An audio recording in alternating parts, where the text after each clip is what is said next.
Hello viewers, if you like my videos please like share and subscribe. तो आज हम करने जा रहे हैं क्लास 12th का चैप्टर 2 स्टार्ट, उसकी फर्स्ट एक्सरसाइज 2.1। पहले मैंने उसके कुछ फॉर्मूलेज आप लोगों के सामने लिखे हैं जो हम इस एक्सरसाइज में काम आएंगे। पहला कि अगर हमारे पास साइन, कॉसेक या टैन में -x दिया हो तो वो नॉर्मली बाहर आ जाता है minus sine inverse x, minus cosec inverse x और माइनस टैन इनवर्स एक्स की फॉर्म में। पर अगर हमें कॉस इनवर्स में, सेक इनवर्स में या कॉट इनवर्स में -x दे रखा हो तो वो पाई के साथ बाहर आता है। Pi minus cos inverse x, pi minus sec inverse x और pi minus cot inverse x.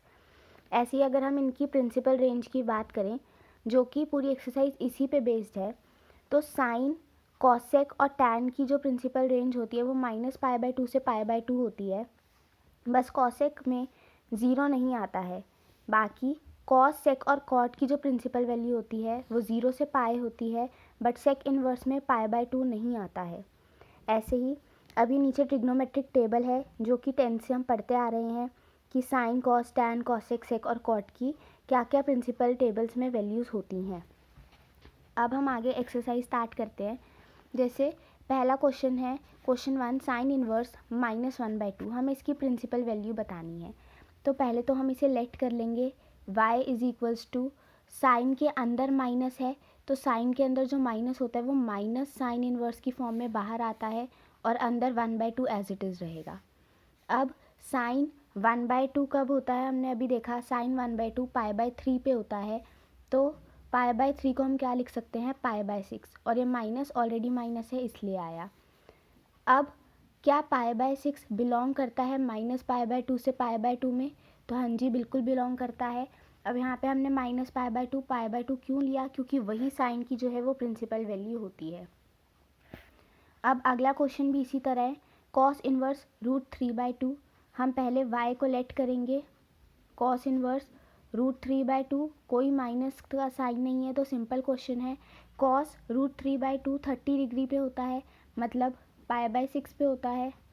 अब हमें चेक करना है क्या π/6 बिलोंग करता है इसकी प्रिंसिपल वैल्यू में, जो कि 0 से पाई है, तो बिल्कुल बिलोंग करता है। इसी तरह नेक्स्ट क्वेश्चन है क्वेश्चन 3, कॉसेक इनवर्स 2। तो वही लेट करेंगे y is equals to cosec inverse 2। अब कॉसेक की वैल्यू 2 कब होती है, 30 डिग्री पे, 30 मतलब π/6 पे। अब हमें चेक करना है कॉसेक की प्रिंसिपल वैल्यू होती है -π/2 से π/2, जिसमें हम ज़ीरो को जो है वो एक्सक्लूड करते हैं, इंक्लूड नहीं करते। तो क्या π/6 इसमें बिलोंग करता है, बिल्कुल करता है। तो यही हमारा फाइनल आंसर हो जाएगा इस क्वेश्चन का। अब अगला क्वेश्चन है टैन इनवर्स -√3। तो लेट करेंगे y is equals to, tan के अंदर माइनस, सिंपली माइनस बाहर आ जाता है तो ये हो जाएगा -tan इनवर्स √3। अब टैन √3 कब होता है, 60 डिग्री पे, तो π/3 लिखते हैं हम 60 डिग्री को, माइनस का साइन है तो माइनस यहाँ पे भी आ जाएगा। अब हम चेक करेंगे क्या -π/3 टैन की प्रिंसिपल वैल्यू में एग्जिस्ट कर रहा है या नहीं कर रहा। तो प्रिंसिपल वैल्यू इसकी होती है -π/2 से π/2, तो ये बिल्कुल एग्जिस्ट कर रहा है इसके अंदर, इसलिए यही हमारा फाइनल आंसर हो जाएगा। अब अगला क्वेश्चन 5th आता है, कॉस इनवर्स -1/2। हमने देखा था चाहे वो कॉस हो, सेक हो या फिर कॉट हो, इनमें माइनस होगा अगर अंदर तो वो पाई के साथ बाहर आएगा। अगर इन तीनों में से किसी में भी माइनस है एंगल में तो वो पाई के साथ बाहर आता है। तो अब हम इसे कैसे करेंगे, लेट करेंगे y is equals to pi minus cos inverse 1/2। अब कॉस 1/2 कब होता है, कॉस 1/2 होता है 60 डिग्रीज पे, मतलब π/3। तो पाई माइनस π/3, जब हम इसका एलसीएम लेंगे तो सॉल्व करके हमारे पास आएगा 3π माइनस π/3, जो कि होता है 2π/3। अब हमें देखना है क्या 2π/3 बिलोंग करता है इसकी प्रिंसिपल वैल्यू में। इसकी प्रिंसिपल वैल्यू होती है 0 से पाई, तो बिल्कुल करता है, इसलिए यही हमारा फाइनल आंसर हो जाएगा। अब अगला है क्वेश्चन 6, टैन इनवर्स के अंदर -1 है। तो टैन इनवर्स के अंदर -1 है तो वो सिंपली बाहर आ जाएगा -tan इनवर्स 1 बन के। टैन इनवर्स 1 45 डिग्री पे होता है और 45 डिग्री को हम π/4 लिखते हैं, तो ये -π/4 हो जाएगा। अब हम देखेंगे क्या ये बिलोंग कर रहा है इसकी प्रिंसिपल वैल्यू में। तो टैन की प्रिंसिपल वैल्यू -π/2 से π/2 होती है, तो ये बिल्कुल इसके अंदर बिलोंग कर रहा है, इसलिए यही हमारा आंसर हो जाएगा। अगला क्वेश्चन आता है सेक इनवर्स 2√3 का। अब इसमें हम लेट करेंगे y is equals to sec inverse 2√3। जो सेक है हमारा वो 2√3 30 डिग्री पे होता है, मतलब π/6 पे, और इसकी प्रिंसिपल वैल्यू होती है 0 से पाई, जिसमें हम π/2 को जो है सिर्फ एक्सक्लूड करते हैं। तो क्या π/6 0 से पाई में लाई कर रहा है? बिल्कुल कर रहा है, इसलिए यही हमारा फाइनल आंसर है।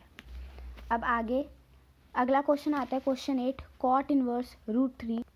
तो हम इसे भी लेट कर लेंगे y is equals to cot inverse √3। अब कॉट √3 कितने पे होता है? 30 डिग्री पे होता है, मतलब π/6 पे होता है। अब इसकी प्रिंसिपल वैल्यू 0 से पाई है, π/6 0 से पाई में लाई कर रहा है, तो यही हमारा फाइनल आंसर है।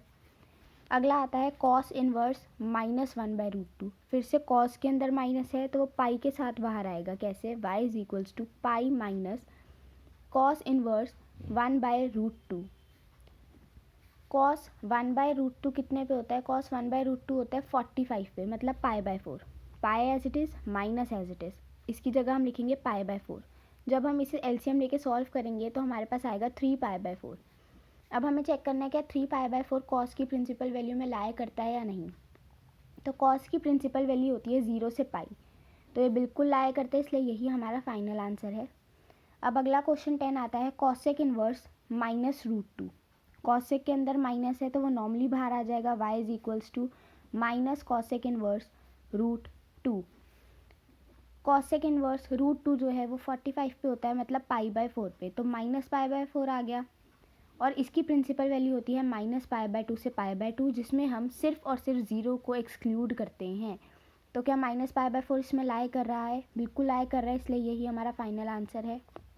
अब आगे हम देखते हैं क्वेश्चन नंबर 11। क्वेश्चन नंबर 11 में थोड़े से चेंजेस हैं, हमें इसकी वैल्यू पता करनी है। तो tan इनवर्स 1 कितने पे होता है? π/4 पे होता है।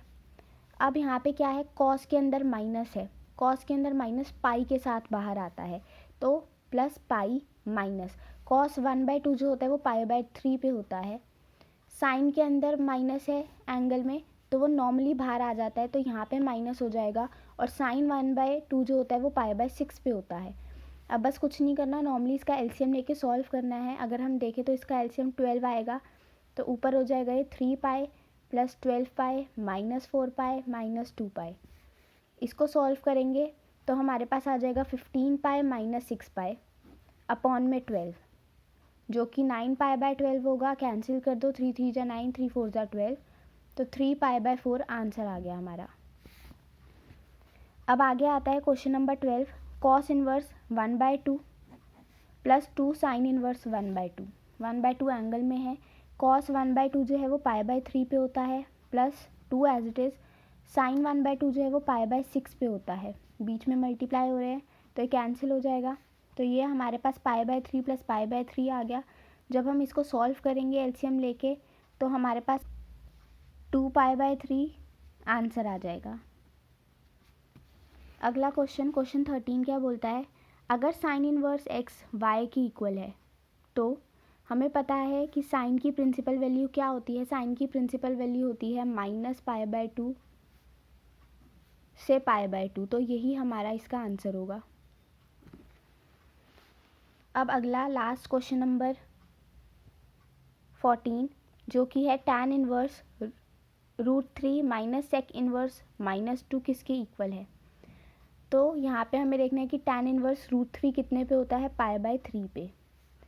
यहाँ पे माइनस सेक इनवर्स -2 है। हमने देखा है कि जब भी सेक के अंदर -2 होता है तो माइनस के पाई के साथ बाहर आते हैं। ये माइनस एज इट इज़, यहाँ पे ब्रैकेट लगाएंगे, पाई के साथ ही बाहर आएगा, तो ये हो जाएगा हमारा पाई माइनस सेक इनवर्स 2। अब ये π/3 अगर हम एज इट इज़ लिखें और सेक 2 जो होता है वो π/3 पे होता है। बाहर माइनस का साइन है तो ब्रैकेट खुलते ही साइन चेंज हो जाएंगे, तो ये हो जाएगा -y प्लस π/3। और जब हम इसे सॉल्व करेंगे तो हमारा आंसर -π/3 आएगा। और एक MCQ क्वेश्चन है, इसलिए बी ऑप्शन जो है वो आपकी बुक से करेक्ट होगा।